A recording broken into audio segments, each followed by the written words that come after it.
So we're flying in, 90 minutes to get into bin Laden's house. And we can get shot down now at any time. We don't know if this technology works. We don't know if the most high-speed Pakistani new guy is manning the radar system pointing that way, and he'll shoot us down. And we can't even be mad at him because we're invading. Yeah. But worrying about that missile isn't going to stop it. So if you're worrying about something, that it doesn't stop worrying. You're wasting your energy. If we die, we die. And so I'm looking around at other guys in this bird. How are they handling it? And dudes are sleeping. And I remember thinking, you were asleep on the ride to bin Laden's house. You have ice in your veins, man. That's just fucking insane. And I'm sitting next to Cairo, the dog, and then Cheese. He wrote the book No Ordinary Dog.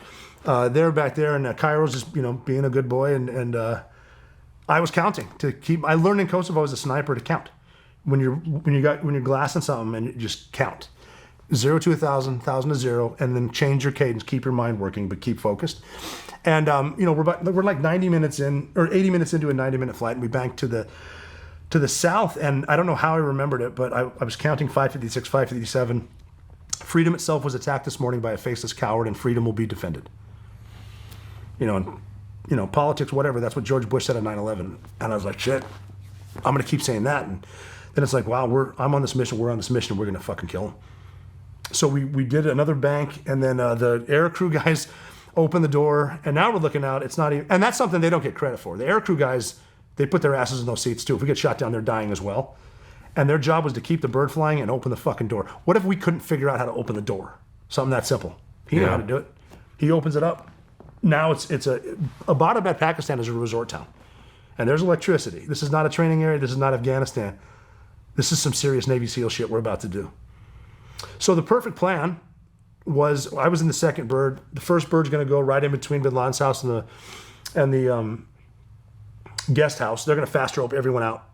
We're going to insert a sniper, some snipers, a dog, an interpreter, and a machine gun. Then my team's going to go to the roof. We're going to fast rope down onto the roof, and then we're going to figure out how to get to the balcony. And basically I'm going to fucking jump. And I'm going to shoot it out. There's probably a window there. Bin Laden's in the woman told me 3rd floor, bin Laden is in his house. And that's what's going to happen. And then it went to shit because I guess there was an updraft. The weather was different or something. And the pilot realized that if an inexperienced pilot would have tried to power it up, and that would have flipped it or something. He explained that later. He said the safest thing now, if I can pin it to the ground and that put the tail on the fence, we could live. So he did that, and he saved everyone's lives just making that decision. Shit. And it was on purpose. And then so we took off to go to the roof, but our pilot, now the communications is kind of sketch here. Our pilot saw him do that, and he realized that, well, shit, if he can't hover, I'm not trying up there. So he just went back down. So all we know is we went up and we came down, and the pilot's basically saying, get out. And I remember putting my first foot came out, I'm looking at bin Laden's house, and I remember thinking, fuck it, I guess we'll start the war from here. And I knew damn well there's a wall, just because we trained so much. There's a door on the wall, northeast corner, which is off to my left. And so the breacher decided to go up and put a 7-foot charge of C6 on it. So now because we're hitting this side, they're somewhere in there, I think. We're gonna go into the house this way, and we can go up with them. He blasted the door. It opened like a tin can, and there's a brick wall behind it. So on the wall, there's a wall, and the breacher said, "All right, failed breach. This is bad." He said, "No, this is good. That's a fake door. Nobody does that. He's in there." So then we know there's another door over here, which is the carport, which we know opens because the cars go in and out. And we didn't know what happened. We heard them saying -1 going around. But what they were saying was -1 going down. So we just gave them a courtesy, hey, we're going to blast the carport. And they said, don't blast it, we'll open it. And the door opened and the thumb came out with a glove that I recognized. And that now we're at a point in life where it doesn't matter why you're here, you just are. Yeah. I tell football teams that all the time. It doesn't matter why it's 2nd and 15, it just is. Time's kicking, let's move.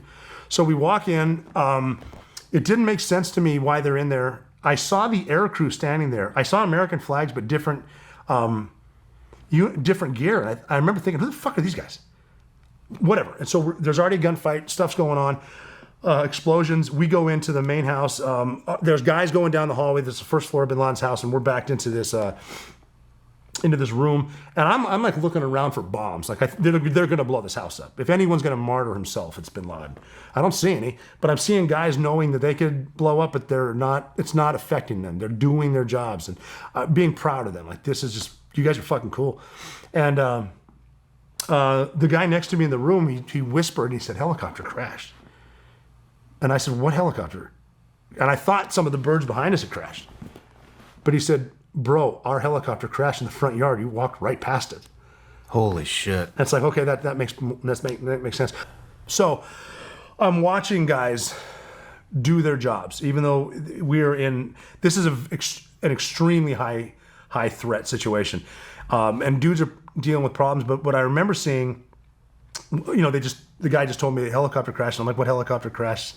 And I thought, one of the other helos had been shot down, and he goes, "Bro, our helicopter crashed in the front yard. Like you walked right past it." And I remember just sort of trying to justify I'm like, "Well, I must have been looking this way because that's Bin Laden's house." But I'm watching dudes run from different rooms to grab kids that have been separated from their families to bring them back to their families, so those kids would not be as afraid as they are right now. And I remember thinking, being proud of the guys, but then thinking that is what the good guys do. Yeah.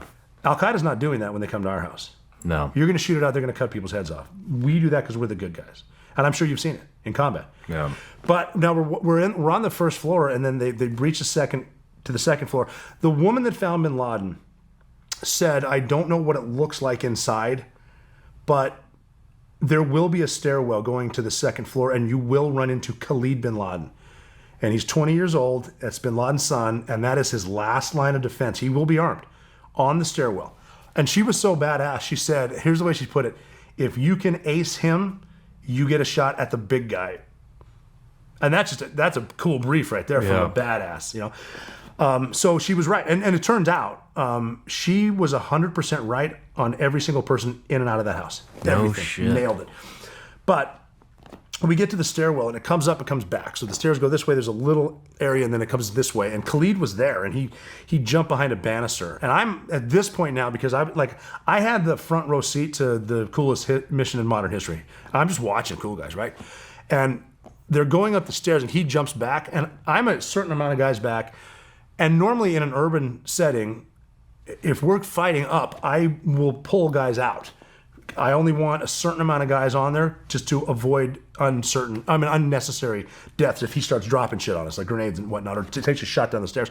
But I figure we're going to die anyway, so I want to see how this goes down. And I'm just standing there. I don't have a shot. And now we're back to being quiet. And it's dark.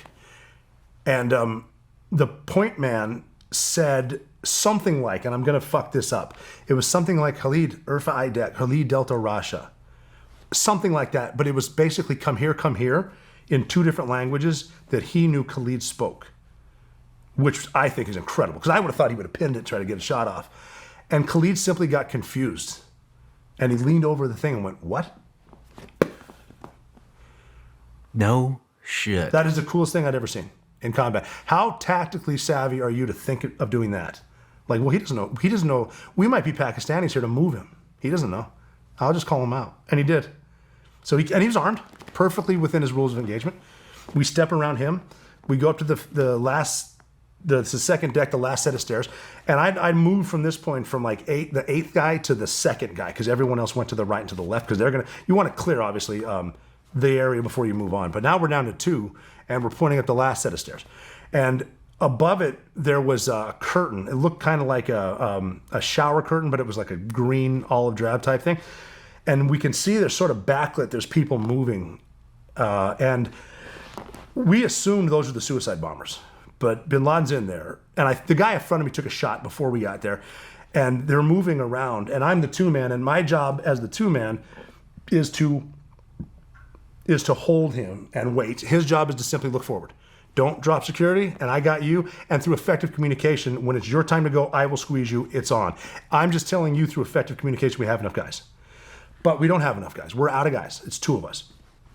And I want 4 more. I'll take 2. But he starts saying, "We got to go.